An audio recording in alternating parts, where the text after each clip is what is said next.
Bom dia a todos. Bom dia. Hoje é dia 24 de julho, eu sou estudante de terceira Câmara Henrique Lima e a conferência de hoje é Eis que o Sol se casou com a Lua, com o tema Influências alquímicas solares e lunares no matrimônio, os mistérios da relação do macho e fêmea.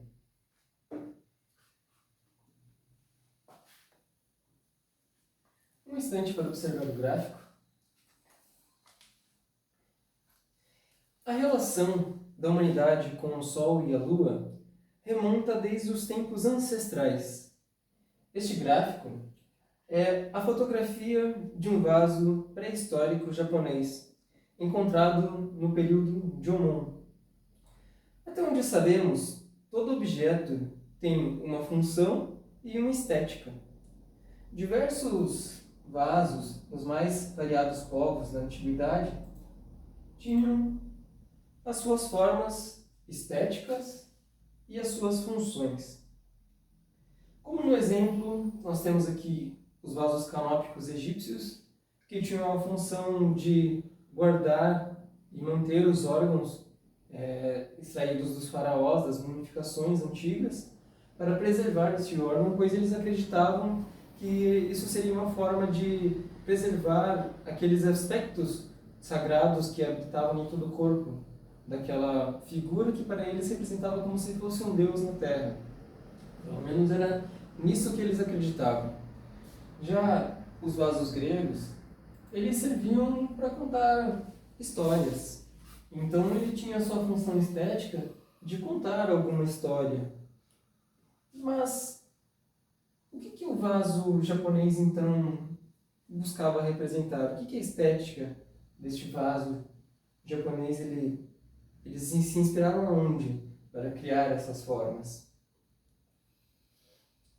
Bom, imaginamos que a relação da Lua e do Sol e seus ciclos, antigamente, deveria ser algo majestoso para os povos que observavam os céus durante a noite na antiguidade. Então, para eles, visualizar a Lua, as fases da Lua cheia até a Lua minguante, crescente, assim como o nascer do Sol e o anoitecer.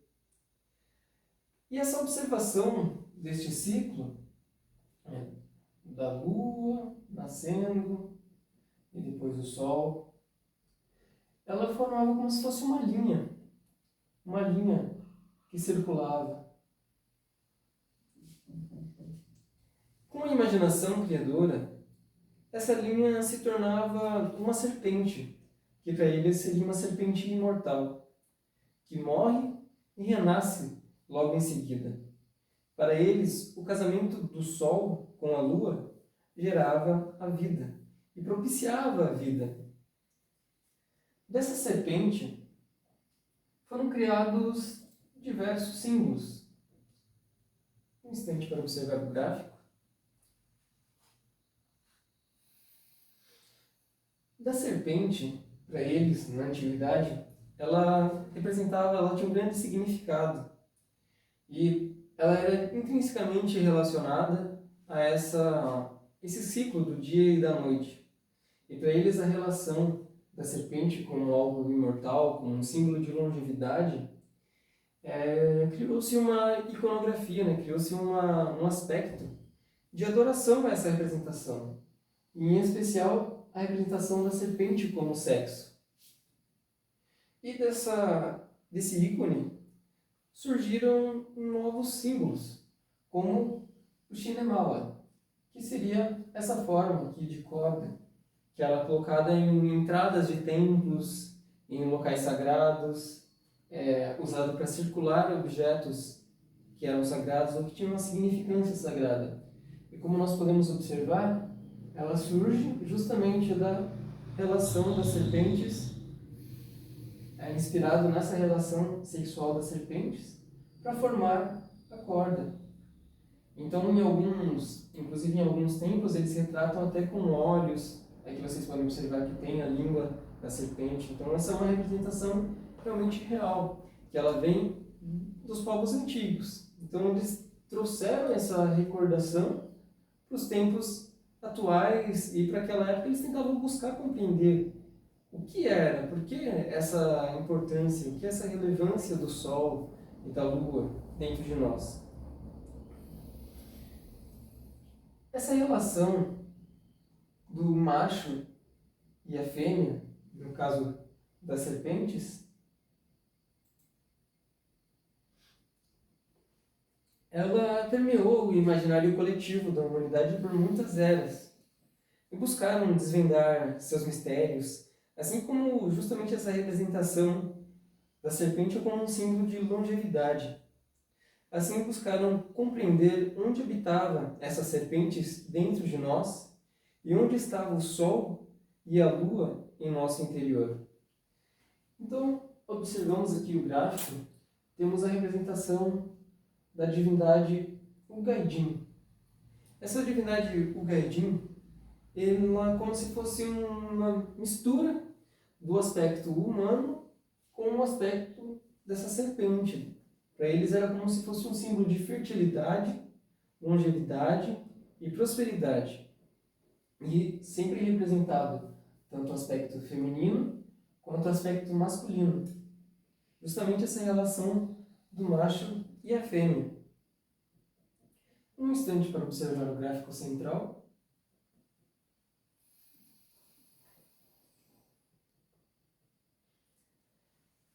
Dessa relação sexual, do enlace do masculino e feminino, surge o caduceu de Mercúrio, como um dos principais símbolos de conhecimento e poder para o esoterismo. Meditar sobre essa forma é uma das principais chaves para encontrar e entender a relação do Sol e a Lua dentro de nós. As palavras-chave e os elementos-chave que compõem a figura do caduceu de Mercúrio são equilíbrio, elevação, a coluna reta e o Sol no cérebro.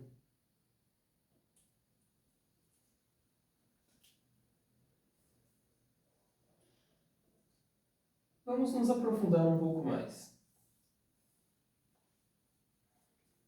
Para os povos judaicos, o caduceu está representado em um culto na árvore da vida, também chamada de árvore da Cabala.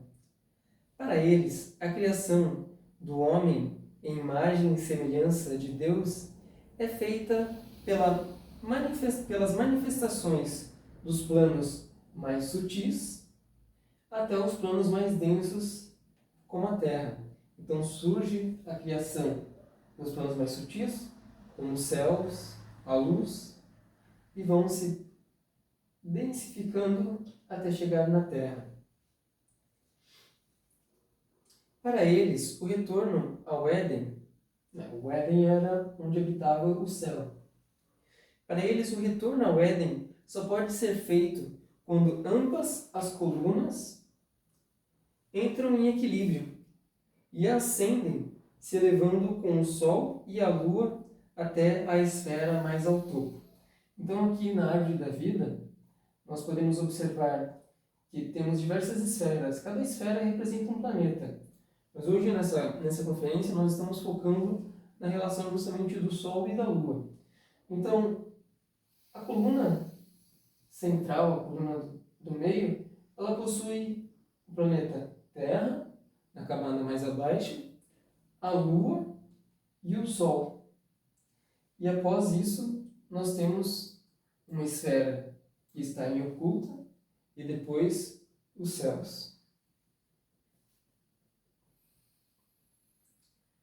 A coluna esquerda, aqui na árvore da Cabala, ela representa o aspecto feminino, que ele tem o caráter receptivo. Já a coluna direita, ela representa o aspecto masculino, que tem o caráter ativo. O fluir desses valores pelas colunas é o que gera o equilíbrio e concebe a coluna central. Justamente essa relação para o povo judeu era a relação da união matrimonial de esposo e esposa, onde o casal, quando estão unidos em uma relação matrimonial, eles podem se observar e aprender aspectos de um com o outro. Por exemplo, na esfera Hod, nós temos a virtude do esplendor, que seria um aspecto feminino. Já no aspecto masculino, nós temos a vitória, seria a esfera da vitória, o aspecto da misericórdia e o aspecto do rigor. Mas sempre essas colunas e essas esferas vão se relacionando, porque um precisa do outro para que eles possam entrar em equilíbrio e subir pela coluna central. O aspecto masculino e o feminino, o homem e a mulher na vida cotidiana, só entram em equilíbrio consigo mesmo conhecendo os valores um do outro, assimilando tanto os valores solares quanto os valores lunares. Essa transferência de valores é feita por meio da esfera que fica em oculto no centro, a esfera chamada de Da'at, a esfera do sexo. Ou seja, o ato sexual é a chave para o retorno ao Éden. Então, quando nós conseguimos criar essa relação entre a coluna da esquerda e a coluna da direita através da esfera oculta de Da'at, que seria o sexo, nós podemos voltar a subir essa energia central, esse pilar central, para voltar a sentir os planos mais sutis. O ato sexual é a chave para o retorno ao Éden. Para os esotéricos, o jardim do Éden é um estado de consciência sutil, percebido apenas por aqueles que praticam a sexualidade superior. O homem foi expulso do Éden justamente por corromper o sexo e inverter o fluxo desses valores. Quando o homem comeu do fruto proibido, o derrame das energias sexuais, o orgasmo fisiológico, perdeu a capacidade de sentir Deus por completo e de adentrar novamente ao jardim, rompendo as virtudes que antes eram naturais do ser humano, transformando a beleza em orgulho, alimentando a inveja, a ira, a luxúria e cristalizando assim os mais diversos defeitos psicológicos na máquina humana, gerando o egoísmo e o desejo. O que a humanidade não sabe é que ela pode eliminar esses desejos, esses defeitos psicológicos, através da prática da morte psicológica, com a petição à nossa Divina Mãe Kundalini, o aspecto feminino de Deus em nós. Ela tem o poder de dissolver, pela imaginação criadora, todo e qualquer defeito psicológico, com a seguinte petição: Mãe Divina, queime. Mãe Divina, queime. Mãe Divina, queime.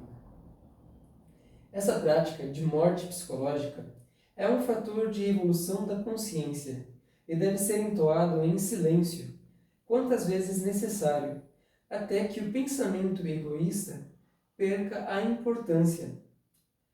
A morte psicológica tem a função de preservar nossa energia e atenção em nós, naquilo que é sagrado e realmente importante.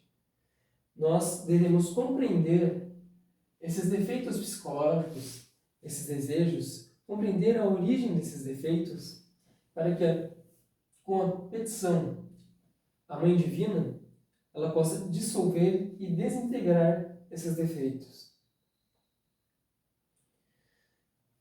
Com essa compreensão e com o auxílio da Mãe Divina, é despertada uma clareza e vamos recuperando o controle sobre os impulsos e voltamos a dominar o sexo.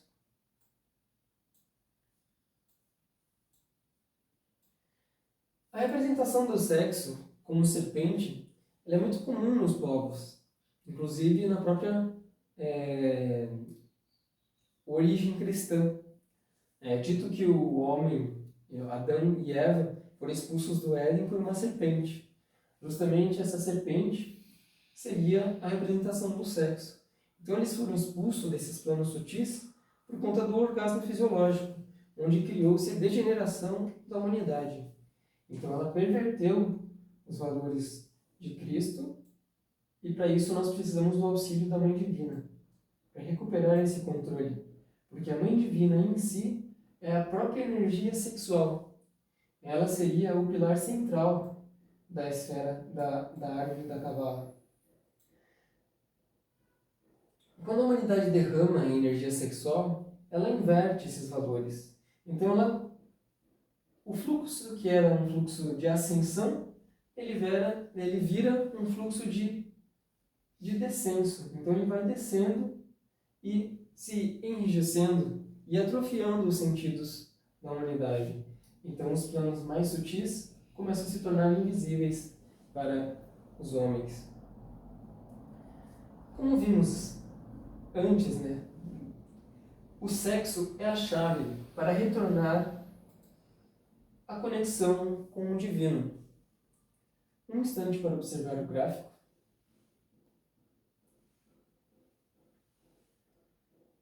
A sexualidade superior é o segredo por detrás do mistério da lua e do sol, do macho e da fêmea. Ela é a transmutação das energias sexuais, as quais se elevam pela coluna vertebral. O Kundalini é ascendido pela transmutação sexual, o ato sexual, onde o casal com movimentos sutis e respirações profundas transmutam essa energia e aquecem o corpo. E não há o derrame do sêmen, não há o orgasmo fisiológico. E pela coluna vertebral de homem e mulher é subido esse Kundalini, essa energia sexual.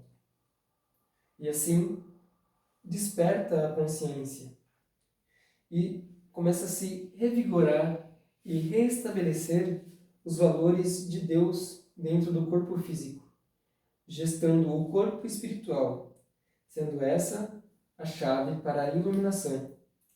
Então, como podemos observar aqui no gráfico, nós vemos a representação da árvore da Cabala com o sexo e com a serpente. Então, nós podemos observar aqui a Terra, a Lua. A Lua, dentro de nós, ela controla justamente essas marés sexuais, esses fluxos sexuais, essa energia sexual. Quando a Lua está mais minguante ou iniciando o seu processo de se tornar uma lua cheia, a energia ela vai fluindo até que ela chega no seu ápice quando a lua está cheia. E depois reduz novamente para movimentos, para períodos de transmutação mais calmos, mais pautados na meditação e no autoconhecimento, em conhecer o esposo, em conhecer a esposa. Então, nos períodos de intensidade, são períodos de adoração ao sexo, adoração ao Kundalini, ao ato sexual. E dessa adoração, desse respeito e dessa relação, surge, é recuperado a árvore da Cabala, aqui representado por uma própria árvore. E nós podemos ver novamente a relação do enlace da árvore, como representado no caduceu de Mercúrio, e na serpente e no Shinemauá, que nós vimos anteriormente. Vamos retornar ali para que nós possamos observar com mais precisão e recobrar realmente os elementos visuais. No centro, aqui em oculto, estaria a esfera de Dharma, onde permite que haja a ascensão. E justamente essa ascensão serve para que possamos despertar e revigorar esse sol que está em nosso cérebro, despertando novamente a consciência objetiva.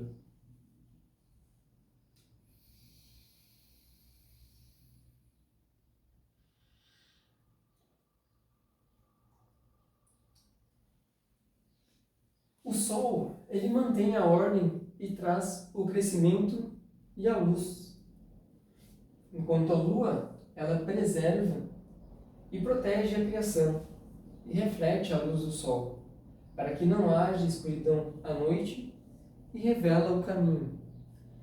Então, graças à lua, essa energia criada e iluminada pelo sol, ela é protegida e preservada.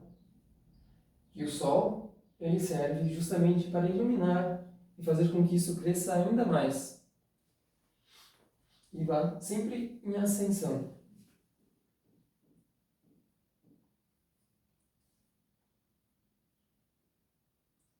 Todo esse tempo, os antigos estavam tentando fazer com que recordássemos da nossa origem. Surgimos do sexo, no ventre de nossa mãe Lua.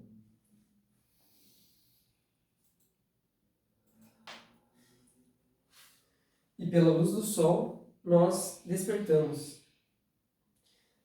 Os ancestrais, em sacrifício pela humanidade, transmitiam o conhecimento verdadeiro, a chave para despertar a consciência, sem jamais cobrar com o que é sagrado. E transmitiam esse conhecimento em segredo, em símbolos, que apenas aqueles capazes de intuir e observar os seus minuciosos detalhes pudessem assimilar o real significado daquilo. Então, a representação estética do vaso do período Jomon do Japão, ele é a união da serpente, que seria a força solar do nascer e do se pôr, que é o que gera o movimento da lua, unido do ventre da mãe. O ventre da mãe lua, o qual traz as águas. Então, os povos antigos acreditava-se que eles pegavam esses vasos, subiam até os telhados das casas do Japão e levantavam e oravam para que aquela água dos céus ela enchesse e preenchesse esse vaso, porque era o ventre da mãe lua. E esse ventre, para eles, era um significado muito importante, porque para eles, em alguns casos, eles até colocavam os bebês dentro desses ventres, dentro desses vasos, para que eles pudessem ser preservados, para que eles obtivessem longevidade.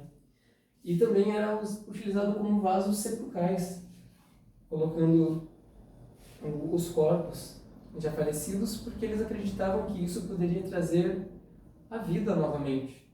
Porque a própria serpente ela simbolizava esse símbolo de infinito, dessa infinitude da vida da criação. E um outro elemento que também é originado justamente pelos ancestrais japoneses é o kumara, que seriam essa forma de iglu, que são um tipo de festival no Japão, que eles fazem esse iglu e eles colocam normalmente velas e tochas dentro desse iglu. E é justamente a representação do próprio ventre. Nós podemos observar no gráfico aqui à direita que, no fundo, nós temos uma casa realmente aparentemente confortável, onde tem diversos elementos do dia a dia, uma casa contemporânea. E mesmo assim, as famílias, muitas vezes, elas optam por ficar dentro desses iglus, com uma simplicidade. Porque no subconsciente dessas pessoas, a sensação do conforto, do ventre, da posição de você sentar mais agachado, ela traz essa recordação da mãe. E nem ao menos elas sabem por que estão fazendo isso. Elas têm toda essa tradição, mas elas esqueceram o real significado, o motivo delas estarem realizando aquilo.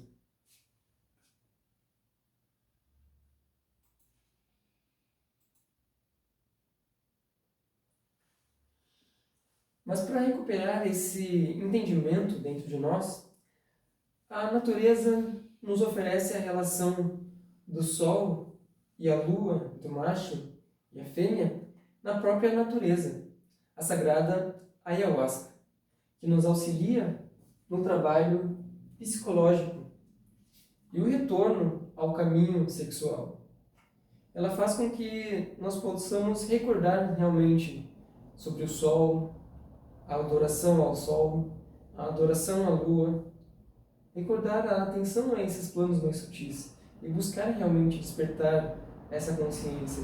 Ela vem justamente para nos ensinar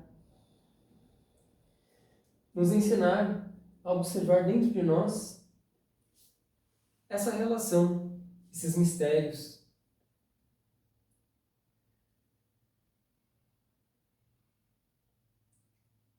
A sexualidade superior é onde realmente o Sol e a Lua se casam e passam a habitar o nosso corpo com total força, despertando o nosso Deus interior. Então, no gráfico aqui à direita, nós podemos observar o que seria a representação do Sol e a Lua dentro de nós em ascensão. Ela traz o despertar da consciência realmente e nos liberta de todo e qualquer tipo de desejo, podendo realmente sentir o que é a paz da sexualidade superior, do matrimônio perfeito e dos céus.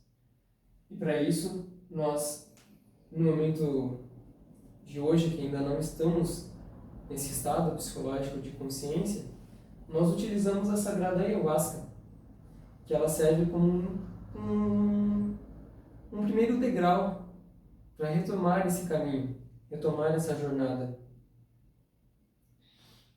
E a jornada do autoconhecimento, de se conhecer, e se conhecer na questão de homem e mulher, em absorver os elementos de um e do outro, e aprender a respeitar esses valores. E realmente cristalizar aquilo que é sagrado dentro de nós, que são as virtudes naturais do ser humano. Para a prática de hoje, imaginamos o momento da nossa concepção. Primeira luz que enxergamos ao sair do ventre. E usamos isso como alimento para nos inspirar em olhar o sol pelos olhos do nosso Pai interior.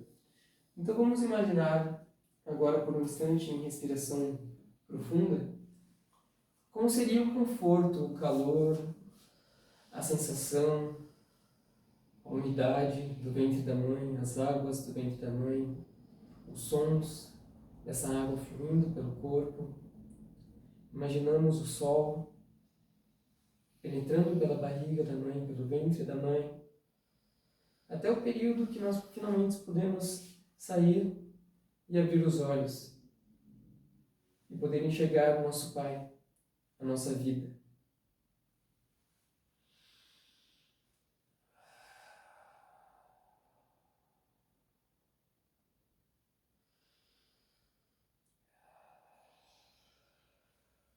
Agradeço a todos pela paciência e entrego esta conferência com minha alma e meu coração.